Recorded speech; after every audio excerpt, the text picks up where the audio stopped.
picture this. You're all set, ready to jam out to your go-to playlist on YouTube, and bam, silence. Oh no, the dreaded copyright block. Right, except this isn't just one song. We're talking potentially thousands, from Adele to Nirvana, all because of this standoff brewing between YouTube and SESAC.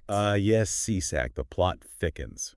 So today's deep dive is all about this behind-the-scenes drama that honestly impacts all of us music lovers. Because let's face it, who hasn't had their groove interrupted by a missing track? It's like the 21st century version of the record skipping. Totally. So for anyone who's like, wait, SESAC, what's that? Let's break it down. Well, think of them as, how can I put this? Imagine you're a musician and your song is playing everywhere, but you're stuck tracking down every bar, club, radio station to get your due. It would be a nightmare. Right. Oh, absolutely. A logistical nightmare, and probably wouldn't even scratch the surface of where your music's being played these days. Exactly. And that's where SESAC swoops in. They're this organization, a performing rights organization to be exact, that represents songwriters, composers, even music publishers, making sure they get paid when their work is used.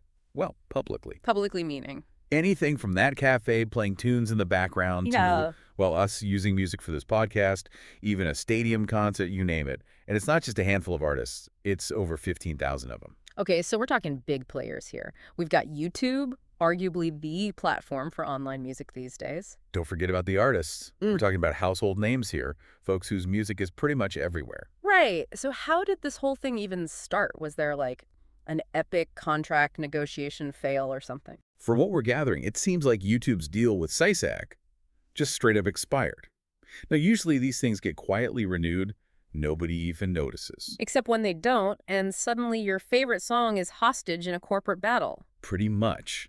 And to make it even juicier, Variety, they're a pretty reputable source in the entertainment world, hinted that this might be a power move on YouTube's part. How so? Well, their sources suggest the deal isn't even up for renewal yet, implying YouTube might be playing hardball to negotiate a better deal, using their massive, and I mean massive, user base as leverage. And who loses in this whole game? Us, the listeners, and of course the artists themselves. Absolutely, because every stream, every play, that's potential income. And while YouTube's making bank, the artists are left in limbo. So let's talk about the fallout here. I mean, we know some big hits have vanished, but is there like a master list of the casualties? Well, SESAC did put out this massive PDF, and I'm not kidding, it's thousands of pages long, listing all the affected songs. Oh, great. So that clears things up. Not really, because even that's not totally accurate. Some songs on the list are still up, while others have vanished without a trace.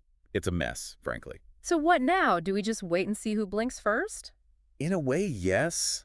But this situation also raises bigger questions, like what does the future of music licensing look like in this age of streaming? Right, because this isn't the first time we've seen this kind of clash, and it certainly won't be the last. With technology constantly evolving, the way we consume music is bound to change even more.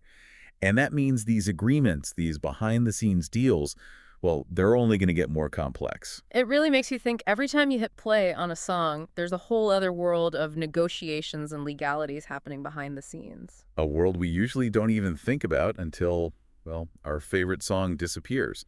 So next time you're jamming out, spare a thought for the intricate dance between artists, platforms, and, well, money that makes it all possible.